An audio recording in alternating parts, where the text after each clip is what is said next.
This podcast is produced by The Brand is Female.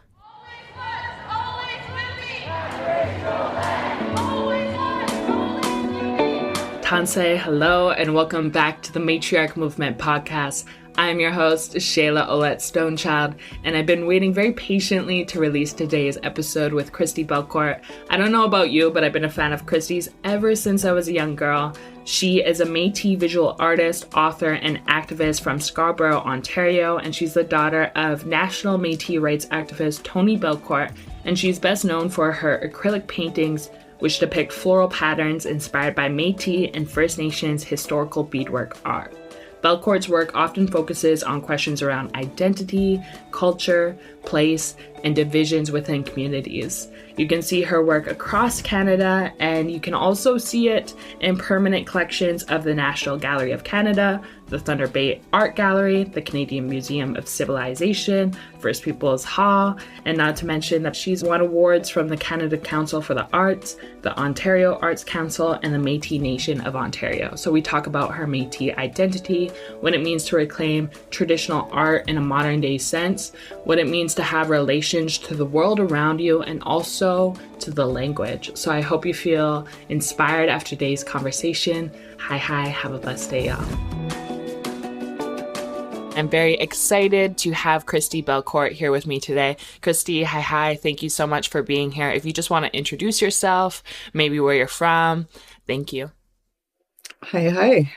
Christi Belcourt Nitsikason, Mantu Sakaigan, Olchinia, Nimkiajbakong, Egwa, Espanola, Ontario, Megwach, Nuigan. So I am from a community called Lac St. Anne in Alberta. The original place name was Manitou Sakaigan, so Spirit Lake. And I am currently living in Espanola, Ontario and Nimkiajbakong. And how has this past year been for you? I feel like 2021 has been, 2020 was a big shift too, but 2021, we're just getting past Indigenous History Month. I know there's a lot going on collectively within our communities. So how have you been despite everything? I think it feels like a very strange time, to be alive. Like, it feels like, I'm by nature a very positive and like always see the glass half full person. But then at the same time, I have a real healthy sense of like fear and skepticism about the future. And I think that's really what's, we're going through, like, as you mentioned, right now, currently, I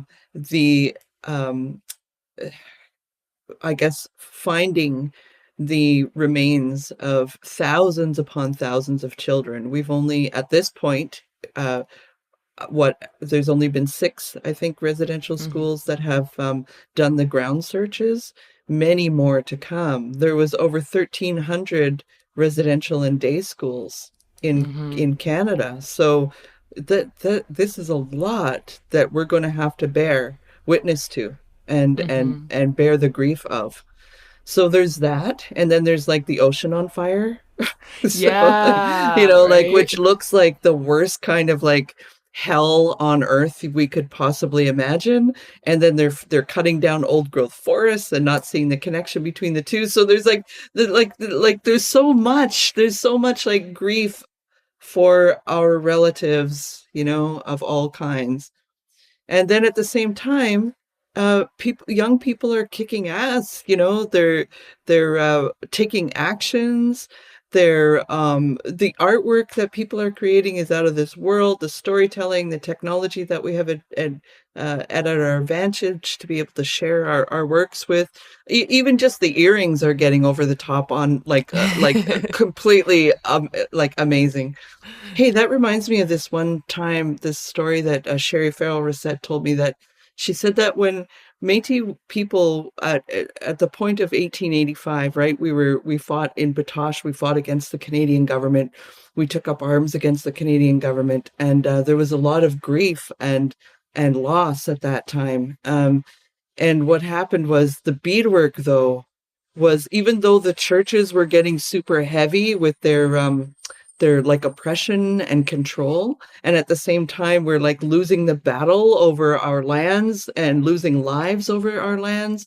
And then, but the beadwork got more expressive. It got more colorful. It got more dense.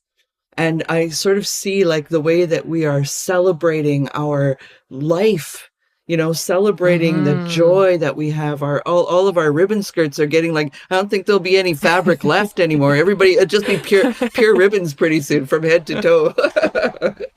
I feel that. I'm like, my ribbon skirt is just across the room right now. But I love how you put that into like two polarities. Like, yes, there's all this grief and it's mourning and it's like we don't know what the future holds. But at the same time, it's like catalyzing us to become more in our power and to use that energy, that anger or whatever we're feeling to birth something new, and to, whether that's earrings or whether that's a ribbon skirt or whether that's like taking action or whether that's speaking in parliament. I feel like there has been like a collective uprising in different ways for whatever you do as a person. So I like how you created the two polarities, because it does seem very like dark and bleak, and some days I'm like questioning my own existence, but then I realize like I'm not in this alone. Like, we're all in this together. And so I'm curious to know, like, when you feel completely like overwhelmed or lethargic or just unmotivated, how do you reclaim your power? What are the tools that you use? Well, one of the things that is really helpful is stopping social media, completely getting off. Just delete all the apps off your phone, and it's really an unnerving thing to feel like you're disconnected from the world, but you're not, because there's the minute you step your feet outside on the ground, you're on Mother Earth. This is we are a part of Mother Earth. We are not separate. We're not like these little invading ants that are on the plant. We are part of the whole breathing, alive, existence of Mother Earth. We're not separate from it. We're all connected to everything. And so Mother Earth gives us our energy, our power, our strength. So when we find ourselves feeling when I find myself feeling like overwhelmed by some of the news, I have to disconnect and then connect. So I unplug that, but I plug back in to Mother Earth. And then that is what gives me the remembrances. I remember all of the life that comes from the earth. I remember all of the life that's still here. I remember all of the things that are good in this world. And there is good in this world. There is good. There's good among humans, but there's also good among other species. There's good everywhere. And it's to kind of focus back on that, give yourself a break, because social media sucks the creativity out of you. Yeah. You can't, there's no new thoughts that can come. It's like an endless watching a 24 hours news program. All it does is does the thinking for you, and it's pure entertainment, the whole thing. So the creativity comes from shutting off. Totally. I can relate to that, because I feel like now social media has really grown, and so has the marketing, and so has like influencing and all these other avenues within social media. And I feel sometimes pressure to abide by these colonial timelines to like, I constantly need to be creating, I constantly need to stay relevant. And then it's like, wait, like, what am I doing this for? Like, what is the intention behind this? Is it for myself, or is it really for the collective? And so I like how you bring up to like constantly, you're not disconnecting, you're reconnecting to life itself. And in return, that's how you get your creativity back. And so as an artist, I'm curious to know, like, what is your process before making a piece of art or before dreaming it into existence? What does your process look like behind your artwork? So it's mostly just, I don't know how ever to describe it in terms that sound exciting, because it's not. It's not. It's just this really, like, I keep painting plants, right? And fish and water, and I keep doing this. I think it's just for me that I do it. It's not for anybody else. but it's this constant sort of just my love. I am in awe of the beauty of the earth. Like, you go sit down with a plant and you just take a look at how that plant grows, and you feel like, you're equal to that plant or that butterfly or that whatever. Like, I was saying to my friend Isaac the other day, I'm like, you know, bees are so powerful. Did you know that bees will make 1 teaspoon of honey in their entire lifetime, and they live between 50 and 60 days. And what they produce is a teaspoon of honey. And I will never in my life, in all my years, produce 1 teaspoon of honey. That's how powerful they are.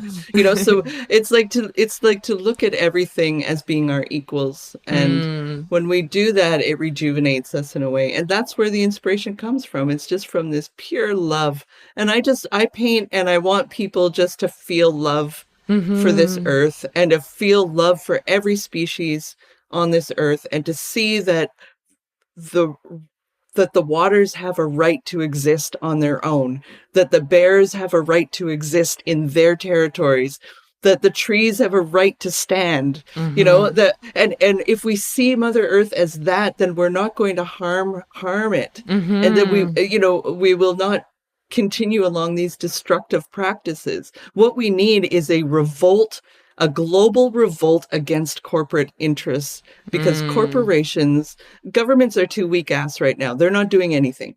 And so corporations are just full. They're like this, they're just like munch all over the planet. And they don't give a shit who gets in their way, who dies, who suffers, whether it's animals or whether it's humans. They don't care what mess they leave behind, and people are kind of waking up to this now. There's more mainstream acceptance of the fact that there's a connection between, clear cutting old growth forests and climate change than there ever was. And I just hope that it leads to this sort of like revolt against these corporate practices. What are tangible ways do you think that Indigenous and non-Indigenous people can support? Because I know it takes many forms. Like some people may sign a petition, or some people may go and protest. What do you think is the most tangible ways for Indigenous and non-Indigenous people to support this movement of our collective healing and liberation for Mother Earth and for us as humans in general? Okay, well, that's sort of like, I see it as kind of, well, they are connected and they're the same, but they're also separate. So one of the most important things that I think that I can do as a person is that I can learn my language, that I can learn my practices of being on the land in sustainable ways, that I can learn my lands in the sense of learn the waters that are in my lands. And I can, mind you, I don't live in my territory, so it's a little bit difficult for me, but at the same time, I can create or help support others to do the same. So when we know our waters and know our lands like the back of our hands, the way our ancestors did, we're more likely to understand them in a way that will lead to their protection. So their whole goal, the whole colonial system goal of removing Indigenous people from their lands, was to have unfettered access to the resources and get rid of the problem, which was us. So the more that we go back out onto our lands and be there, present in our lands, the more that we are able to understand them in a way that motivates us to stand up and protect them. And another thing, not to say that people can't from their urban places, because they certainly can and they do, right? But then there's also like learning our languages, revitalizing our birthing practices, bringing birthing back home, so that Children's Aid can't come into the hospitals and take our babies, from moms as newborns. So it's setting up, it's in knowing our own laws, so that when we embed our lands and our places and enforce our own laws and our own jurisdiction onto our lands, then that is probably the strongest thing that we can do, is don't turn towards it is necessary to deal with the government. It is necessary to deal with the governments and corporations in a certain way. But at the same time, a number of people need to turn their backs on that and move towards building. So there's the necessary actions of tearing down, there's the necessary actions of holding space, and there's the next necessary actions of revitalizing and building. And all of those are part and parcel of the same thing. So it's not a matter of making a choice between one or the other. So like, you can't say tearing the statues down is bad. And then, Right. and that, because that is a necessary action. We need to get rid of these colonial systems and representations of the violence that happened to us if we want a new country. And the other thing is that, but then at the same time, we do need to build relationships. We have to build relationships with the people, everyone that is here, whether it's newcomers or whether it's oldcomers, or whether, like, we have to make relationships. We have to have a good relationship with people here. Nobody wants war. Nobody wants conflict. Nobody wants suffering.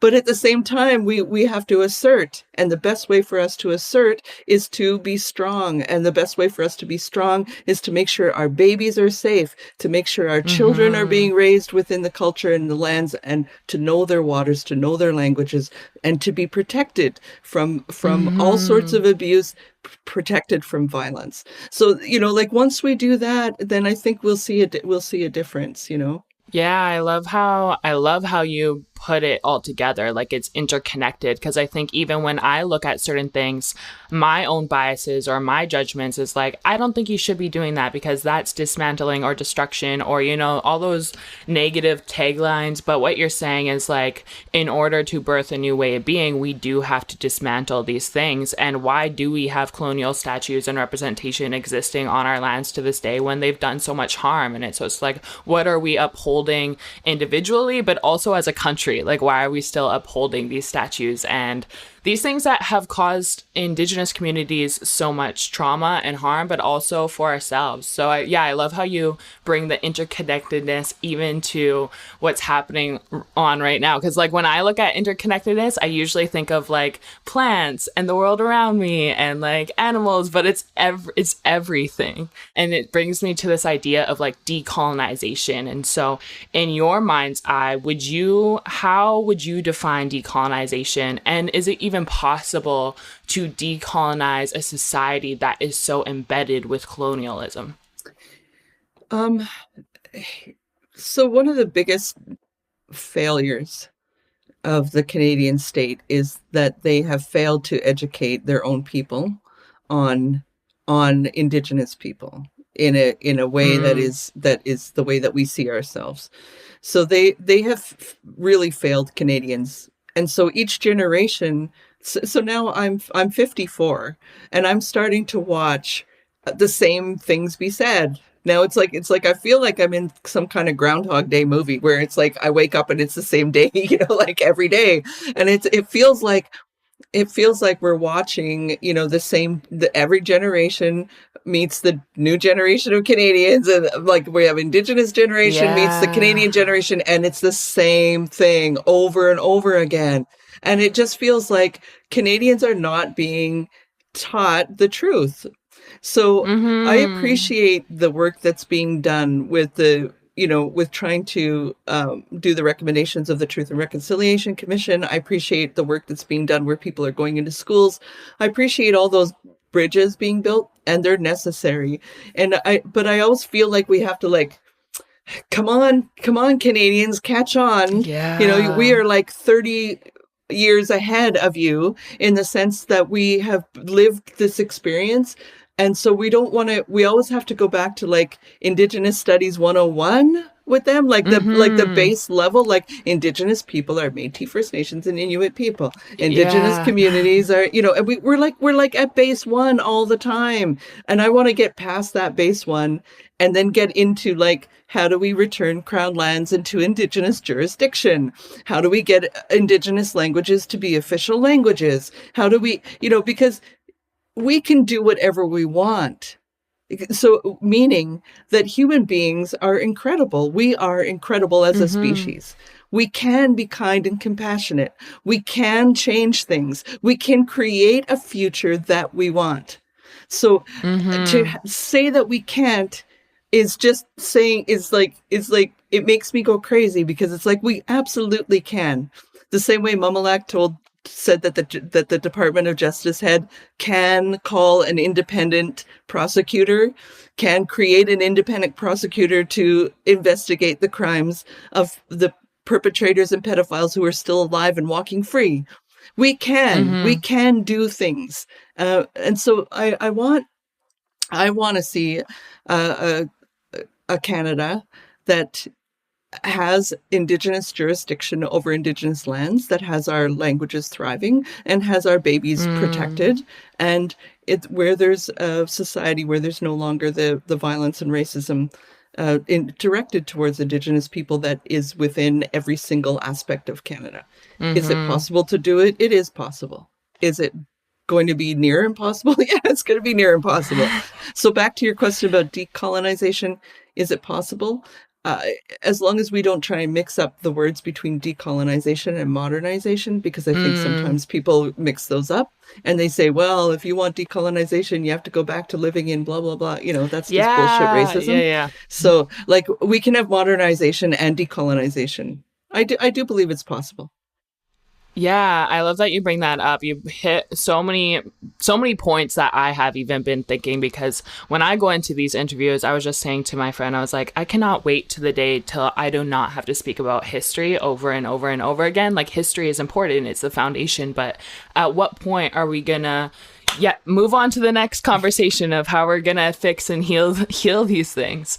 So I love that you bring that up, because I think that's important. And it's also like, when are Canadians gonna take their power back and start doing that? There's so much education online, and there's so much things that you can research. There's so many Indigenous voices already doing the work. Like you said, it's been done before my generation, and it's still like, at what point are we gonna start to work together? Honestly, I think that's the part that's also missing, because I see a lot of my friends voice these things, but it's like, it almost feels like there's so much performative activism out there, whether you're a part of the government or whether you're a part of a corporation. It's like, I think people fail to recognize that in order for us to be in a reciprocal relationship, you may have to give up some of that power or some of that privilege or some of that land back to Indigenous people and back to Indigenous hands. And so I think a lot of the time that's the part that's missing. Is like, this can't be done just with Indigenous people. Like, it's going to take non-Indigenous people to start helping and to start moving forward. And so I think there's this idea of Indigenous futurism. And so I think you kind of explained it already of what you hope to see. But if you could describe Indigenous futurism, what you hope for in the future, what does that look like?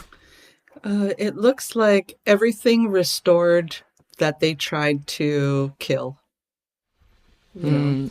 So Indigenous laws being the laws of the land. It means Indigenous languages being spoken as first languages in the communities again, in every Indigenous community. That Indigenous languages are the ones that the babies are hearing first and being raised in first. It means birthing back in the communities. It means control over our own justice system. It means control. It means obviously all the things like less or zero incarceration, defunding police. It means no more violence from police. It means no more missing and murdered Indigenous women. Of course, it means those things. But for the hopeful part for me is seeing how people are revitalizing and reclaiming and reasserting themselves in this kind of unknown sort of zones, because there's so much that, like, a lot of people like myself we weren't able to be raised in a household with the language. So it means that, like, we have to piece it together. For people who were not raised seeing births happen in their community, but they want to see that happen, they're going to have to piece that together. So it means relying on our ceremonial people and our elders and our people who go out and fast for visions, and starting to really gain those strengths again, to rely on our spiritual selves and rely on those things. So the future looks Does it look bright in some sense? It does. Does it look really scary in some sense? It does.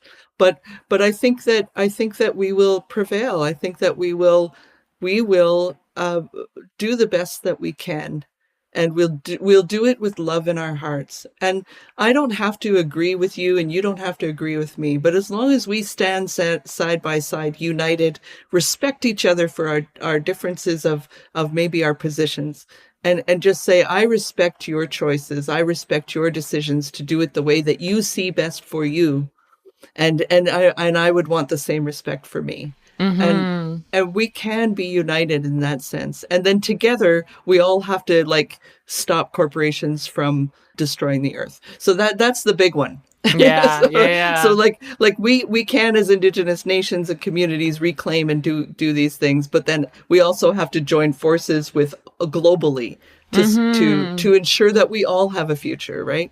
And ensure Yeah. that the fish have a future, and ensure that the bears have a future and the birds have a future. Yeah. Mm-hmm.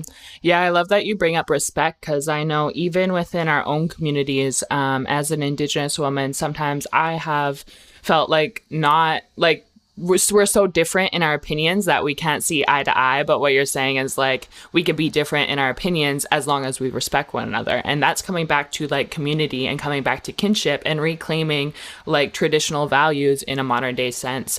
And so I'm curious to know, like, has there been any challenges for you as an artist with your career, maybe some of the challenges you have experienced, and then some of your like successes and one of your favorite highlights? Oh, um, well, the challenge is, um, for me right now, is not to get caught up in the administration end of things and to be able to say no. So, 30 years ago, when I was first starting out, um, I wasn't able to. I mean, I sold paintings for like $50, $100, and I didn't have money to like go to grocery stores and shit. Like I was really, I was struggling, Mm-hmm. and now one of the nice things is to be able to sell my work and be paid what I think is fair, for my work. But the challenge is for me always to find time to paint, Mm. because there's so many cool things going on. Like honestly, like there's so many like really cool panels and things Mm-hmm. being organized and projects that are collaborative projects that people want me to be a part of, and I want to be a part of them. And Yeah, but I'm only one person. But totally. the thing that I would say is, for my advice for people is, you know, go ahead and do what your heart moves you to do in terms of your Mm. own art. I've never made art as a commercial thing. I've always made art and thought, if nobody wants to buy it, I'll still hang it on my wall. I'm happy Mm. with just Yeah. painting. And it's something that drives me to just do anyway. So do that, but don't get caught up in the administration end, because you can like spend all day answering emails and Yeah. inboxes and DMs and all those things of people asking you a million questions, and there was one point where I was working 14 hours a day, and I still Wow. am, but I mean, I can't tell you when the last time is I took a break. And I've had a couple Mm. diagnosed exhaustions. What do they call it? Yeah. Like, where you're medically diagnosed as being like a breakdown of exhaustion Burnout. and burnout or Or, whatever it yeah. is. But I had to, and I was heading on another one before I kind of took control again. So working too much, you got to ask yourself, why are you working so hard? Mm-hmm. Why are you not Mm-hmm. taking time to enjoy your life? You know? Yeah. Yeah. Yeah. So I mean, there's lots of challenges. There's lots of challenges emotionally. But that's mostly life. I don't think painting Yeah. is a challenge for me because it's like that's my joy, right? Yeah. Did you Yeah. go to school for painting? No, I No? didn't go to school Oh, for it. sweet. I didn't graduate from high school. I only went as far as grade 11, and I it hasn't. I haven't needed to go any further than that, which is Oh, fine. sweet. And I don't want to. I want to get back into my language, and I'm trying really, really hard to reclaim my language. And it's taking me forever. It's really a difficult thing. Yeah, I honestly, that's something that I've been like meaning to do too, is reclaim my language, Plains Cree. But like the one word for pink is like so long. It's like starts with a W and it's like, I swear, 24 letters long. And I just like looked at that word. I was like, you know what? Maybe not today, but someday soon. And I feel you on the workload. People don't understand, as artists, we have like invoicing, we have contracts, we have like collaborations, we have emails, and we are only one person. And I feel like a part of the decolonization work is like decolonizing our view of time, and like like you're saying, like reclaiming our joy and our rest is also an act of decolonization. And so this idea of like matriarchy and kinship and community, when you think of the word matriarch, what does that mean to you? And are there matriarchs that you are currently inspired by? Oh, there are many matriarchs I'm inspired by. I don't think when I was young I understood what that word meant, but as I get older, I do. I'm starting to look at the elders, the women, and I'm starting to really understand how women are the backbone of every community. How we do the marrying, we do the burying, we do the birthing, we do the like women are just they carry so much of the workload and so much of the holding together of communities, holding together of families. And so matriarch to me means the grandmother or great grandmothers. Matriarchs are the decision makers, like at Nimkiashibakong at our camp, we have two really strong grandmas. One of them is there full time and the other one is there, comes and goes. But when it comes down to it, they really are the ones who make the decisions. They're not on social media out there saying, oh, I decided this and I did that and I did that, right? They are really behind the scenes. But anything that goes on, we ask them and they tell us what to do. And without the strong grandmother decision-making power, we create imbalances in our community. When we have, like, for example, in the Métis Nation, we've got a president and we've got a vice president and we've got, of our provincial and our national organizations. Well, where is the decision-making power of our elders in that? It's not there. They have advisory councils for elders, but they don't have, the decision-making power isn't there. And it's up to each leader to sort of like decide if they're going to listen to them or not.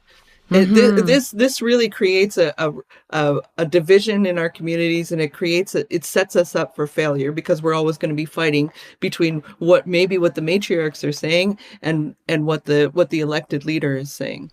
So reestablishing our governance systems, our traditional governance systems, is super important, and having matriarchy be part of that governance system is very important. So older women have a lifetime of experience to understand, what to do, because they've lived a lot. They've made a lot, like me. I've made a lot of mistakes in my life, and so I've learned a lot from my mistakes. I've made so many mistakes, make your head spin. But so I've learned a lot from my mistakes, and that brings, if you have some introspection into your mistakes and understand that you made a mistake and really go back and reflect on your mistakes, then you will understand things in a different way. You'll be able to gain some wisdom and knowledge through your mistake making. And so, and through watching other people make mistakes. And I mean, it's not all mistakes, right? You have some successes too, where you realize that was a real success. And that's where I need to learn from that as well. And then there's women like, I look to the grandmothers at the camp, but also Maria Campbell is my auntie, and she's my teacher and my mentor. And, she is like a leading matriarch of the Métis Nation. And I, really just love her so much. And before that, the late Josephine Mundaman, who really taught everybody how to love and walk for the water. And she always used to say, just do it. She like, you go to her, you'd say, this is what needs to be done, or this is what I'm thinking of. And she'd say, well, what are you waiting for? Yeah, just do just do it. it. And and then there was, before that was another mentor and teacher of mine, Yvonne McRae. She was a beautiful, gentle Anishinaabe woman who just had a very quiet way about her, but a very powerful way. And I look at like Doreen Bernard in Nova Scotia, standing up against the Alton gas. I look at Winona LeDuc, standing up against the Line 3 and Enbridge. I look at the other matriarchs across the country standing up for water and putting their body on the line. And I just think, wow, these women are so strong, So there's so much power within our communities, and I'm constantly inspired by like this podcast. When they had me write out the list, I swear I gave them a list of 70 people to start interviewing, and they're like, Shayla, we only need 6. I was like, well, I have a list. Like, there's so many women doing such great and inspiring work within our communities, and also coming from like amazing and like also traumatizing stories. You're just like, you wouldn't know that just because they have such depth and presence, and also like just humbleness. And yeah, like talking about matriarchs lights me up, and like it keeps me inspired to keep going, to know that there are more women out there that are also doing the same thing. And you brought up a little bit about your Métis ancestry, and so I'm curious to know, like, what does being Métis mean to you? Because I know there are a few listeners out there who have messaged me being like, I don't know how to like honor my Métis roots. I don't know what it means to be Métis. And that's such a broad question. And so I'm curious to know, like, what does being Métis mean to you? Well, I come from a community called Lac St. Anne, and my grandma and my grandpa, my dad was born there. My grandma and grandpa both spoke Cree, and all the people in the community of their generation spoke the language. And they didn't identify as Métis, though. This is what's interesting, is that they actually identified as Abtiko-san, or depending on who they were speaking to, it would change, but it because the context is the language. So how you say who you are in the language is you say you're a human being. So it's really hard to take the context of saying you're a human being in the language and then turn it into an identity that is separate from being a human being. Right. Like, do you know what I mean? It's real. Yeah. Not separate from being a human being, separate in terms of like now putting it into a colonial context of this is how I identify in English, I guess. And so Métis as a word was used by Louis Riel in the Red River and all of that, but then it wasn't used everywhere. So there is a lot of discussion that we need to have within our nation about the origins of the word Métis and why did it get pan-Métisized across the whole country, and how did that happen, and what do we do about it? But that's a whole ugly political thing that I don't normally get into. So all I can say is that me as a Métis person, I say the word Métis, but I also use the word Michif, which we didn't speak Michif in Lac St. Anne. We spoke Cree, so I'd rather use Apatigo-san because that's what my grandparents said. That's what the people said in the area, and everyone spoke the language. So that's just what I'm going to hone in on. It's just my community, my roots, where I come from, my family, what language they spoke, what land they come from, what water they come from. And I don't really want to get into a broader context of the conversation. And I think by doing that, if everybody just did that, focus on what waters did your people come from? What kinship do you have in the area?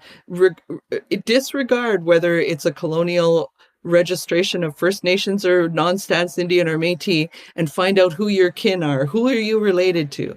What languages did they speak? And get to know that about yourself and about your family, and then you'll know where you come from, you'll know where you stand, and you won't have a need to start arguing with people about who is and who isn't, because that's really silly. If you know who you are, then you know who you are. And we need to trust each other too, that people know who they are. You know, this whole idea of the whole pretend Indian list and the whole this and the whole that. I mean, yes, there is a problem with fraud happening when people claim ancestry that they don't legitimately have, they don't have at all, right? But then there's this whole other thing happening separate from that, which is not the same, which is where people are going after other people, questioning their validation and legitimacy based on colonial systems of registration. And so we gotta put like, just say to hell with that. You know, we've got to have some more trust in each other. We're going to be facing immense challenges with climate change, and finding out who is and who isn't Métis is the least of our damn worries. I love that you bring that up, because I literally just said that the other day. Not the same thing, but like, I was like, why are we talking about this? And why are we not talking about everything that's happening in the world right now? Because I feel like everything else is kind of just a distraction, and it's deterring us from our end goal, which is like for humanity right now. There's so many things happening. So I love that you bring that up. And yeah, Métis is such an interesting just topic, because like my mom's Métis, and that all comes from my mom's side. But because of colonialism, they hid being Métis for like so long, and they wouldn't even speak their language because they wanted to be accepted by the white people. So it's so interesting. I'm also in this process of like, I'm still learning of what it means to be Métis, but I love that you bring like, go to your kin, go to your lineage. Like, those are where the answers lie. And so thank you for sharing that. I'm curious to know where your answers lie for the next 2021. What do you have on the horizon? Are there any projects coming up that you're inspired by? What do you hope for your next 2021? I have a lot of projects that I'm working on. But you know what I really want to do? What I really want to do is I just want to quit everything, and I just want to go to the camp, and I just want to learn the language. And I'm taking Cree classes too now, finally. Sweet. So I'm like, I live in Anishinaabe territory, right? This is Anishinaabe land, and I've lived here for a long time. And my daughter is part Michif and part Anishinaabe. So I've been learning Anishinaabe for a really long time, and I feel like I'm finally getting somewhere. And I'm really grateful to the generosity of the teachers and people that I've had like help with that. And one thing Maria told me is, she said, you know, if you learn Anishinaabe, because she speaks Anishinaabe, and well, her first language is Cree. She speaks Cree, Michif, Anishinaabe, a little bit of Dene and English. So she said, learn Anishinaabe because it's the language of the land where you live. And it's so similar to Cree that if you learn it, you'll be able to, it'll open the door into Cree for you in an easier way, because you're so physically distant from where your language is spoken. So I was like, okay, I'll do that. And she's been right, because now that I'm taking Cree classes, it's like, I can totally see how the language structure is the same. The pronouns are the same, the 7 of them, plus the, like the way that the verbs are structured with the preverbs and suffixes, and the sentence structure is the same. So, and many of the words are all identical or almost identical. So like amik, amisk, makwa, muskwa. Like they're so similar, right? So it's like, it's really easy to once you know one, to start to learn the other. So it's been thrilling, and that's what I want to do. That's kind of like what I just want to sort of like retire and just learn the language, you know. well, you're giving me hope, and I know what Muskwa means. It means bear, right? Yeah.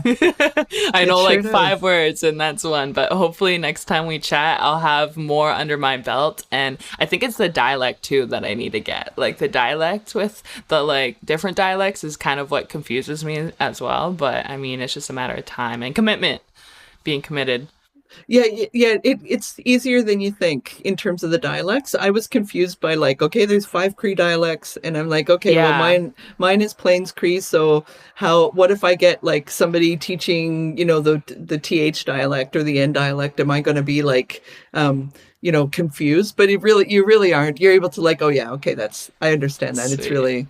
It's really easy. So okay, Nia, Kia. Nia, Kia. Oh, yeah. I think I Yeah. remember that. Nia, Okay. Kia. I know Munyao. So just start a Cree dialect course on this podcast. And like a lot of people will say kokum, like for grandmother, right? Yeah, But yeah. they'll say my kokum, which is basically kokum because it starts with the K or the G sound, is saying your grandmother. So to say my grandmother, you say nokum. Nokum. Oh. But you put a little glottal H in that, so go nochkum. Nochkum. Yeah, and just say it a little faster. Nochkum. Yeah. Yep. Sweet. So you just said my grandmother. Okay. Because, so Nia starts with N, right? Yeah. So when you're saying me, when you want to say I am doing something, or my grandmother, or I'm walking, or I'm sleeping, or whatever, it's going to start with N because you're speaking about me. About you. If you're saying you are, then it's going to start with the K or the G sound because you're saying you are Kia. Ah, interesting. Right? So kokum, your grandmother, nochkum, my grandmother. Sweet. Well, thank you. Yeah. I mean, I learned a new word now and a little bit of the difference. Thank you so much. How can people support your work moving forward and follow you? How can people support you? Well, I'm on social media. So, I mean, if you want to follow me, you can find me on social media, Twitter and Instagram and Facebook. I couldn't really get into TikTok. It was consuming all my time. So I just, it's a vortex, you jump in and you're gone for 4 hours. I don't have that kind of time to waste on it, but it's fun. It's fun for people who enjoy. And in terms of supporting me, I would say support the language camp in your region. So find out how to create, if you don't want to be involved in a language group and you have the ability to figure out how to support, find out how to support a language nest or community initiative in a way, because community groups, grassroots language initiatives are really underfunded, and they struggle to get the funds together. So, support either by, if you want to learn your language. If you want to learn birthing practices, do that. If you want to go out and plant a tree, support the earth, plant a tree. Like I don't need the support. I'm good. I just need everyone to work together and not be so damn cranky on social media. Everybody's so cranky. Everybody's so like attacking one another. I can't stand that. Yeah. It's like just support each other. That's what I want to see. Yeah, exactly. Support the earth, support our healing process, and support our journey. I feel like people also fail to recognize like destroying and dismantling one another is also a colonial tactic. Like it's the easiest tactic because then we're not getting anything done. We're literally just pulling each other back. But thank you so much. I've learned so much from you. I even learned a couple words from you. Thank you for your time.